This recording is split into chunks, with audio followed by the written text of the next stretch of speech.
진수가 돌아온다. 진수가 살아서 돌아온다. 아무개는 전사했다는 통지가 왔고 아무개는 죽었는지 살았는지 통 소식이 없는데 우리 진수는 살아서 오늘 돌아오는 것이다. 생각할수록 어깨바람이 날 일이다. 그래 그런지 몰라도 박만도는 여느 때 같으면 아무래도 한두 군데 앉아 쉬어야 넘어설 수 있는 용머리째를 단숨에 올라채고 만 것이다. 가슴이 펄럭거리고 허벅지가 뻐근했다. 그러나 그는 고갯마루에서도 쉴 생각을 하지 않았다.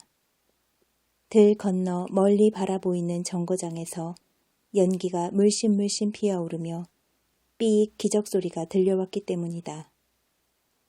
아들이 타고 내려올 기차는 점심때가 가까워 도착한다는 것을 모르는 바 아니다. 해가 이제 겨우 산등성이 위로 한 뼘가량 떠올랐으니 오정이 되려면 아직 차례 멀은 것이다. 그러나 그는 공연히 마음이 바빴다. 까짓것 잠시 앉아 쉬면 뭐 할 끼고. 만도는 손가락으로 한쪽 콧구멍을 누르면서 팽 마른 코를 풀어던졌다. 그리고 휘청휘청 고갯길을 내려가는 것이다. 내리막은 오르막에 비하면 아무것도 아니었다. 대구 팔을 흔들라치면 절로 굴러내려가는 것이다. 만도는 오른쪽 팔만을 앞뒤로 흔들고 있었다. 왼쪽 팔은 조끼주머니에 아무렇게나 쑤셔넣고 있는 것이다. 3대 독자가 죽다니 말이 되나. 살아서 돌아와야 이리 옳고 말고. 그런데 병원에서 나온다 하니 어디를 좀 다치기는 다친 모양이지만 설마 나같이 이렇게사 되지 않았겠지. 만도는 왼쪽 조끼주머니에 꽂힌 소매자락을 내려다보았다. 그 소매자락 속에는 아무것도 든 것이 없었다. 그저 소매자락만이 어깨 밑으로 덜렁 쳐져 있는 것이다. 그래서 노상 그쪽은 조끼주머니 속에 꽂혀 있는 것이다. 볼기짝이나 장단지 같은 데를 총알이 약간 스쳐갔을 따름이겠지.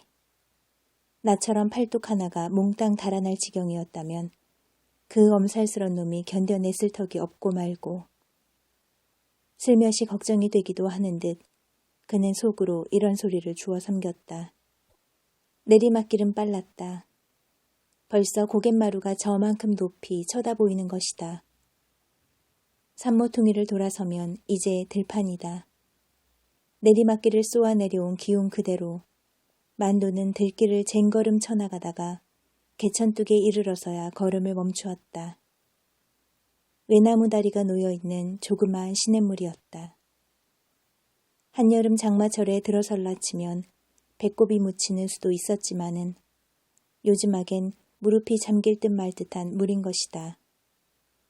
가을이 깊어지면서부터 물은 밑바닥이 환히 들여다보일 만큼 맑아져갔다.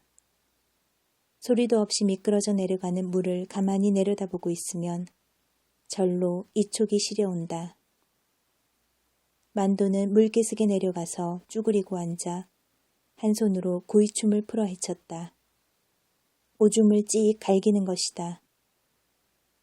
거울 면처럼 맑은 물 위에 오줌이 가서 부글부글 끓어오르며 뿌연 거품을 이루니 여기저기서 물고기떼가 모여든다. 제법 엄지손가락만씩한 피리도 여러 마리다.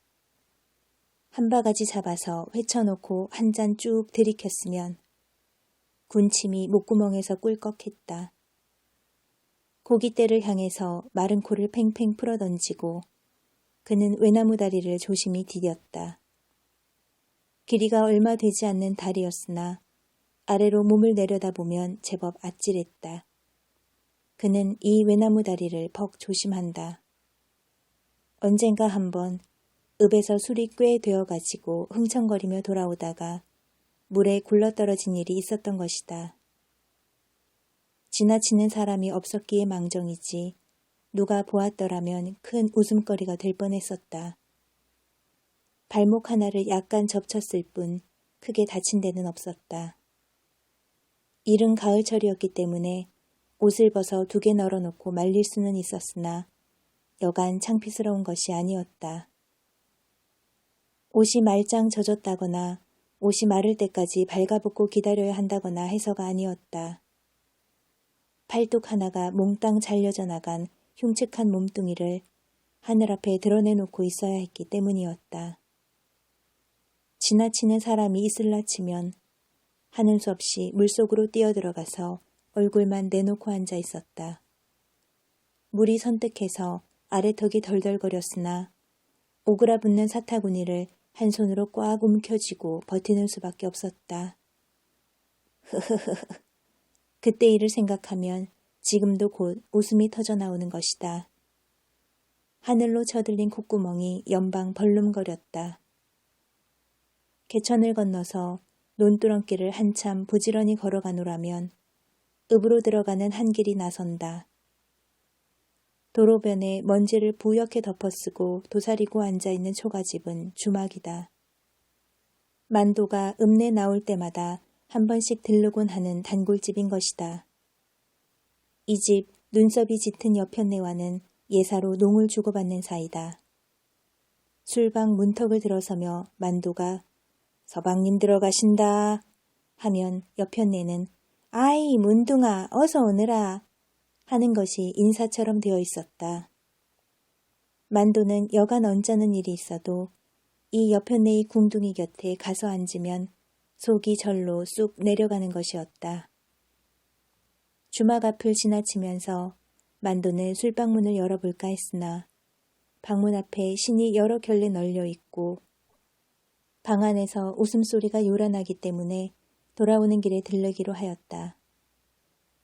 신장로에 나서면 금시 읍이었다. 만도는 읍 들머리에서 잠시 망설이다가 정거장 쪽과는 반대되는 방향으로 걸음을 옮겼다. 장거리를 찾아가는 것이었다. 진수가 돌아오는데 고등어나 한 손 사가지고 가야 될 거 아닌가 싶어서였다. 장날은 아니었으나 고깃전에는 없는 고기가 없었다. 이것을 살까 하면 저것이 좋아 보이고 그것을 사러 가면 또 그 옆의 것이 먹음직해 보였다. 한참 이리저리 서성거리다가 결국은 고등어 한 손이었다. 그것을 달랑달랑 들고 정거장을 향해 가는데 겨드랑 밑이 간질간질해왔다. 그러나 한쪽밖에 없는 손에 고등어를 들었으니 참 딱했다. 어깨죽지를 연방 위아래로 움직거리는 수밖에 없었다. 정거장 대합실에 들어선 만도는 먼저 벽에 걸린 시계부터 바라보았다. 2시 20분이었다. 벌써 2시 20분이니 내가 잘못 보았나? 아무리 두 눈을 씻고 보아도 시계는 틀림없는 2시 20분이었다. 한쪽 걸상에 가서 궁둥이를 붙이면서도 곧장 미심쩍어 했다. 2시 20분이라니 그럼 벌써 점심때가 겨웠단 말인가? 말도 아닌 것이다. 자세히 보니 시계는 유리가 깨어졌고 먼지가 꺼멓게 앉아 있었다. 그러면 그렇지. 엉터리였다. 벌써 그렇게 되었을 리가 없는 것이다. 여보이소, 지금 몇 신교? 맞은편에 앉은 양복쟁이한테 물어보았다. 10시 40분이요. 예, 그런교. 만도는 고개를 굽실하고는 두 눈을 연방 껌뻑거렸다. 10시 40분이라. 보자. 그럼 아직도 1시간이나 넘어 남았구나. 그는 안심이 되는 듯 후유 숨을 내쉬었다. 권련을 한 개 빼물고 불을 댕겼다. 정거장 대합실에 와서 이렇게 도사리고 앉아있노라면 만도는 곧잘 생각나는 일이 한 가지 있었다. 그 일이 머리에 떠오르면 등골을 찬 기운이 쫙 스쳐 내려가는 것이었다. 손가락이 시퍼렇게 굳어진 이끼 낀 나무 토막 같은 팔뚝이 지금도 저만큼 눈앞에 보이는 듯했다. 바로 이 정거장 마당에 100명 남짓한 사람들이 모여 웅성거리고 있었다. 그 중에는 만도도 섞여 있었다. 기차를 기다리고 있는 것이었으나 그들은 모두 자기네들이 어디로 가는 것인지 알지를 못했다. 그저 차를 타라면 탈 사람들이었다. 징용에 끌려나가는 사람들이었다. 그러니까 지금으로부터 12, 13년 전 옛날의 이야기인 것이다. 북해도 탄광으로 갈 것이라는 사람도 있었고 틀림없이 남양군도로 간다는 사람도 있었다. 더러는 만주로 가면 좋겠다고 하기도 했다. 만도는 북해도가 아니며 남양군도일 것이고 거기도 아니면 만주겠지.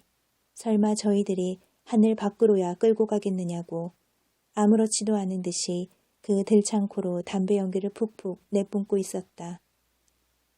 그러나 마음이 좀 덜 좋은 것은 마누라가 저쪽 변소 모퉁이 벚나무 밑에 우두커니 서서 한눈도 안 팔고 이쪽만을 바라보고 있는 때문이었다. 그래서 그는 주머니 속에 성냥을 두고도 옆 사람에게 불을 불리자고 하며 슬며시 돌아서 버리곤 했다. 플랫폼으로 나가면서 뒤를 돌아보니 마누라는 울밖에 서서 수건으로 코를 눌러대고 있는 것이었다. 만도는 코허리가 찡했다. 기차가 꽥꽥 소리를 지르면서 덜커덩하고 움직이기 시작했을 때는 정말 덜 좋았다. 눈앞이 뿌옇게 흐려지는 것을 어쩌지 못했다. 그러나 정거장이 까맣게 멀어져 가고 차창 밖으로 새로운 풍경이 휙휙 날아들자 그제야 아무렇지도 않아지는 것이었다. 오히려 기분이 유쾌해지는 것 같기도 했다. 바다를 본 것도 처음이었고 그처럼 큰 배에 몸을 실어본 것은 더구나 처음이었다. 배 밑창에 엎드려서 꽥꽥 개워내는 사람들이 많았으나 만도는 그저 골이 좀 띵했을 뿐 아무렇지도 않았다. 더러는 하루에 2개씩 주는 뭉치밥을 남기기도 했으나 그는 한꺼번에 하루 것을 뚝딱 해도 시원찮았다. 모두들 내릴 준비를 하라는 명령이 떨어진 것은 사흘째 되는 날 황혼 때였다. 제가끔 보찜을 챙기기에 바빴다. 만도도 호박덩이만한 보따리를 옆구리에 덜렁 찼다. 가판 위에 올라가 보니 하늘은 활활 타오르고 있고 바닷물은 불에 녹은 쇠처럼 벌겋게 출렁거리고 있었다. 지금 막 태양이 물 위로 뚝딱 떨어져 가는 것이었다. 햇덩어리가 어쩌면 그렇게 크고 붉은지 정말 처음이었다. 그리고 바다 위에 주황빛으로 번쩍거리는 커다란 산이 둥둥 떠 있는 것이었다. 무시무시하도록 황홀한 광경에 모두들 딱 벌어진 입을 다물 줄 몰랐다. 만도는 어깨마루를 번쩍 들어 올리면서 희야 고함을 질러댔다. 그러나 섬에서 그들을 기다리고 있는 것은 숨 막히는 더위와 강제 노동과 그리고 잠자리만씩이나 한 모기떼 그런 것뿐이었다. 섬에다가 비행장을 닦는 것이었다. 모기에게 물려 혹이 된 자리를 벅벅 긁으며 비오듯 쏟아지는 땀을 무릅쓰고 아침부터 해가 떨어질 때까지 산을 허물어내고 흙을 나르고 하기란 고향에서 농사일에 뼈가 굳어진 몸에도 이만저만한 고역이 아니었다. 물도 입에 맞지 않았고 음식도 이내 변하곤 해서 도저히 견뎌낼 것 같지가 않았다. 게다가 병까지 돌았다. 일을 하다가도 벌떡 자빠지기가 예사였다. 그러나 만도는 아침 저녁으로 약간씩 설사를 했을 뿐 넘어지지는 않았다. 물도 차츰 입에 맞아갔고 고된 일도 날이 감에 따라 몸에 배어드는 것이었다. 밤에 날개를 치며 몰려드는 모기떼만 아니면 그냥저냥 배겨내겠는데 정말 그놈의 모기들만은 질색이었다. 사람의 일이란 무서운 것이었다. 그처럼 험난하던 산과 산 틈바구니에 비행장을 닦아내고야 말았던 것이다. 허나 이 일은 그것으로 끝나는 것이 아니고 오히려 더 벅찬 일이 닥치는 것이었다. 연합군의 비행기가 날아들면서부터 일은 밤중까지 계속되었다. 산허리에 굴을 파 들어가는 것이었다. 비행기를 집어넣을 굴이었다. 그리고 모든 시설을 다 굴 속으로 옮겨야 하는 것이었다. 여기저기 다이너마이트 튀는 소리가 산을 흔들어댔다. 앵앵앵 하고 공습경보가 나면 일을 하던 손을 놓고 모두가 굴 바닥에 납작납작 엎드려 있어야 했다. 비행기가 돌아갈 때까지 그러고 있는 것이었다. 어떤 때는 근 1시간이나 가까이 엎드려 있어야 하는 때도 있었는데 차라리 그것이 얼마나 편한지 몰랐다. 그래서 더러는 공습이 있기를 은근히 기다리기도 했다. 때로는 공습 경보의 사이렌을 듣지 못하고 그냥 일을 계속하는 수도 있었다. 그럴 때면 모두 큰 손해를 보았다고 야단들이었다. 어떻게 된 셈인지 사이렌이 미쳐 불기 전에 비행기가 산등성이를 넘어 달려드는 수도 있었다. 그럴 때는 정말 즐겁을 하는 것이었다. 가장 많은 손해를 입는 것도 그런 경우였다. 만도가 한쪽 팔뚝을 잃어버린 것도 바로 그런 때의 일이었다. 여느 날과 다름없이 굴 속에서 바위를 허물어내고 있었다. 바위 틈서리에 구멍을 뚫어서 다이너마이트를 장치하는 것이었다. 장치가 다 되면 모두 바깥으로 나가고 한 사람만 남아서 불을 댕기는 것이다. 그리고 그것이 터지기 전에 얼른 밖으로 뛰어나와야 되었다. 만도가 불을 댕기는 차례였다. 모두 바깥으로 나가버린 다음 그는 성냥을 꺼냈다. 그런데 웬 영문인지 기분이 깨름칙했다. 모기에게 물린 자리가 자꾸 쑥쑥 쑤시는 것이다. 극적극적 긁어댔으나 도무지 시원한 맛이 없었다. 그는 이맛살을 찌푸리면서 성냥을 득 그었다. 그래 그런지 몰라도 불은 이내 픽 하고 꺼졌다. 성냥 알맹이 4개째에서 겨우 심지에 불이 댕겨졌다. 심지에 불이 붙는 것을 보자 그는 얼른 몸을 굴 밖으로 날렸다. 바깥으로 막 나서려는 때였다. 산이 무너지는 듯한 소리와 함께 사나운 바람이 귓전을 후려갈기는 것이었다. 만도는 정신이 아찔했다. 공습이었던 것이다. 산등성이를 넘어 달려든 비행기가 머리 위로 아슬아슬하게 지나가는 것이었다. 미처 정신을 차리기도 전에 또 한 대가 뒤따라 날아드는 것이 아닌가. 만도는 그만 넋을 잃고 굴 안으로 도로 달려들어갔다. 달려들어가서 굴 바닥에 아무렇게나 팍 엎드려져 버리고 말았다. 그 순간이었다. 쾅! 굴 안이 미어지는 듯 하면서 다이너마이트가 터졌다. 만도의 두 눈에서 불이 번쩍했다.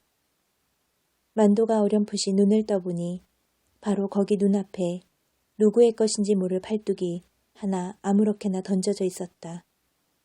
손가락이 시퍼렇게 굳어져서 마치 이끼 낀 나무 토막처럼 보이는 것이었다. 만도는 그것이 자기의 어깨에 붙어 있던 것인 줄을 알자 그만 으악하고 정신을 잃어버렸다. 재차 눈을 떴을 때는 그는 폭삭한 담요 속에 누워 있었고 한쪽 어깨 쪽지가 못 견디게 쿡쿡 쑤셔댔다. 절단 수술은 이미 끝난 뒤였다. 꽥! 기적소리였다.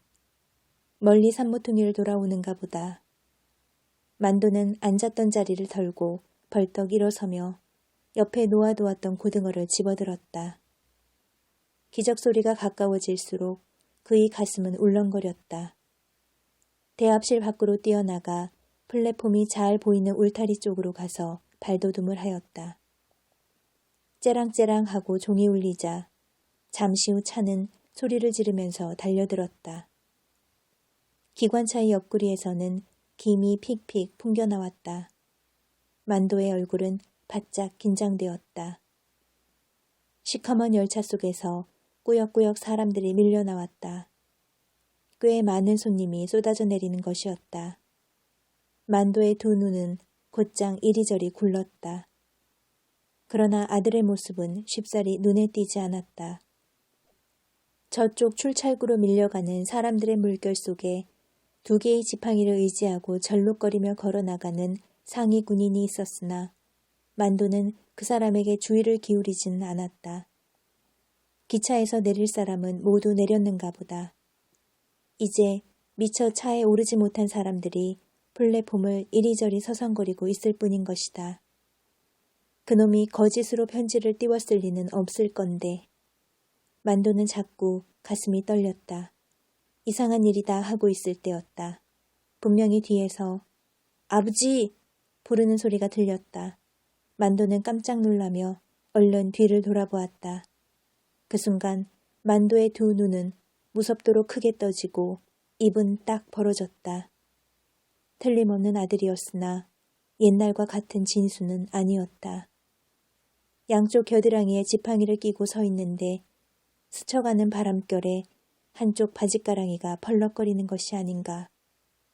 만도는 눈앞이 노을해지는 것을 어쩌지 못했다. 한참 동안 그저 멍멍하기만 하다가 코어리가 찡해지면서 두 눈에 뜨거운 것이 핑 도는 것이었다. 에라이 이놈아! 만도의 입술에서 모지게 튀어나온 첫마디였다. 떨리는 목소리였다. 고등어를 든 손이 불끈 주먹을 쥐고 있었다. 이기 무슨 꼴이고 이기! 아버지! 이놈아! 이놈아! 만도의 들창코가 크게 벌렁거리다가 훌쩍 물코를 들이마셨다. 진수의 두 눈에서는 어느 길에 눈물이 꾀죄죄하게 흘러내리고 있었다. 만도는 모든 게 진수의 잘못이긴 한 듯 험한 얼굴로 가자 어서 무뚝뚝한 한마디를 내던지고는 성큼성큼 앞장을 서가는 것이었다. 진수는 입술에 내려와 묻은 짭짤한 것을 혀끝으로 날름 핥아버리면서 절름절름 아버지의 뒤를 따랐다. 앞장서가는 만도는 뒤따라오는 진수를 한 번도 돌아보지 않았다. 한눈을 파는 법도 없었다. 무겁디 무거운 짐을 진 사람처럼 땅바닥만을 내려다보며 이따금 끙끙거리면서 부지런히 걸어만 가는 것이다. 지팡이에 몸을 의지하고 걷는 진수가 성한 사람의 게다가 부지런히 걷는 걸음을 당해낼 수는 도저히 없었다. 한 걸음 두 걸음씩 뒤지기 시작한 것이 그만 작은 소리로 불러서는 들리지 않을 만큼 떨어져 버리고 말았다. 진수는 목구멍을 왈칵 넘어오려는 뜨거운 기운을 꾹 참느라고 어금니를 야물게 깨물어 보기도 하였다. 그리고 두 개의 지팡이와 한 개의 다리를 열심히 움직여대는 것이었다. 앞서간 만도는 주막집 앞에 이르자 비로소 한번 뒤를 돌아보았다. 진수는 오다가 나무 밑의 그늘에서 오줌을 누고 있었다. 지팡이는 땅바닥에 던져놓고 한쪽 손으로는 볼일을 보고 한쪽 손으로는 나무 둥치를 감싸 안고 있는 모양이 의신연스럽기 이를 데 없는 꼬락선이었다. 만도는 눈살을 찌푸리며 하고 신음소리 비슷한 무거운 소리를 토했다. 그리고 술방 앞으로 가서 방문을 왈칵 잡아당겼다. 기역자 판 안에 도사리고 앉아서 속옷을 뒤집어 까고 이를 잡고 있던 여편네가 킥 하고 웃으며 후닥닥 옷서풀 여몄다. 그러나 만도는 웃지를 않았다. 방문턱을 넘어서면서도 서방님 들어가신다는 소리를 내뱉지 않았다. 아마 이처럼 뚝뚝한 얼굴을 하고 이 술방에 들어서기란 처음일 것이다. 여편네가 뭣도 모르고 오늘은 서방님 아닌가 배?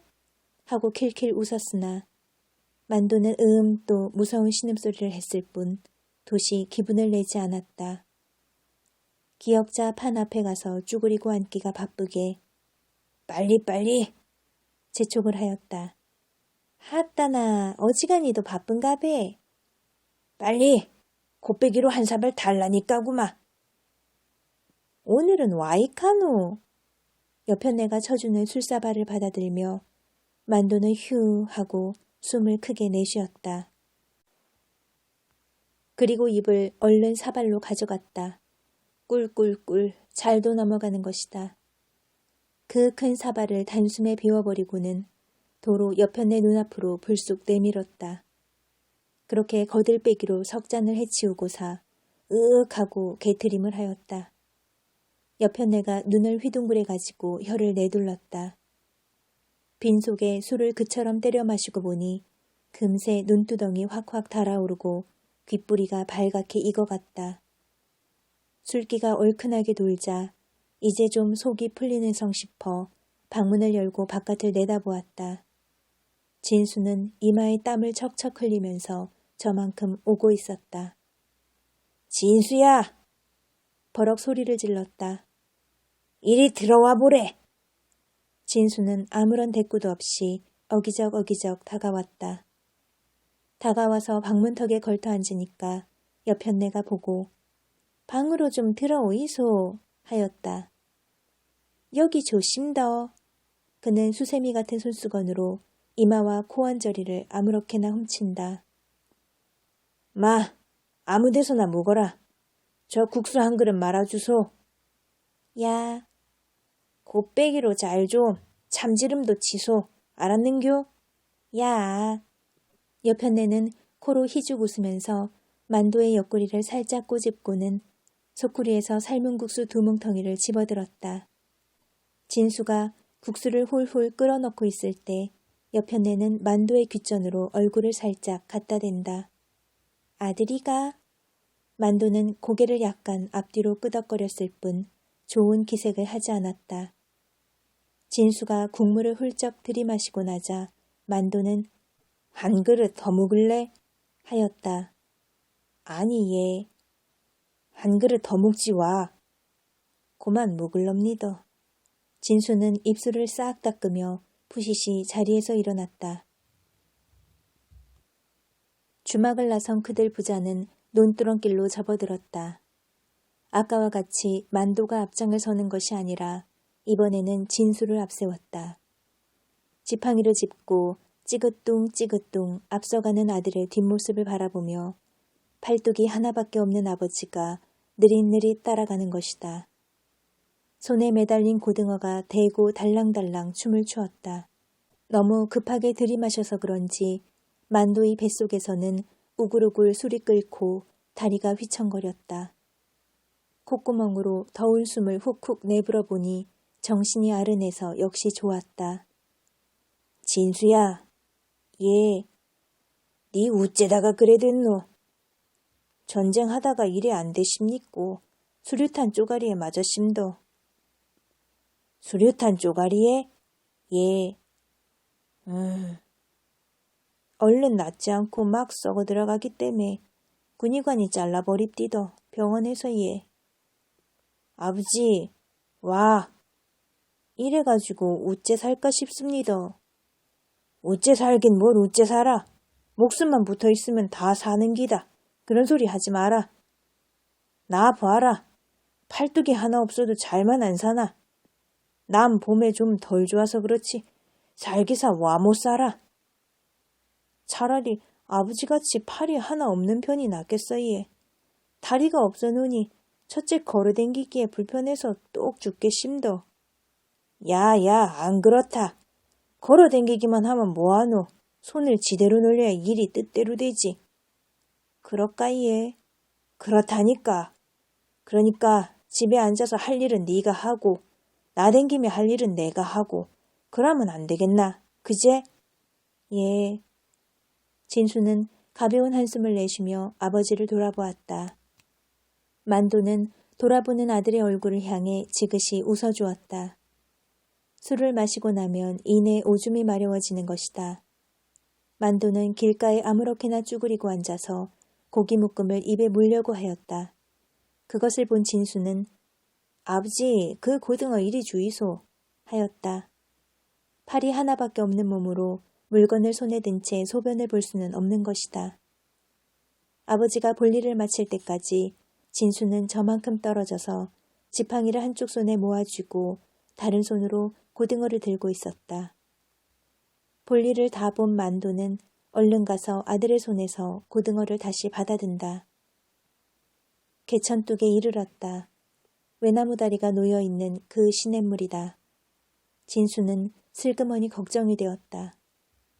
물은 그렇게 깊은 것 같지 않지만 밑바닥이 모래흙이어서 지팡이를 짚고 건너가기가 만만할 것 같지 않기 때문이다.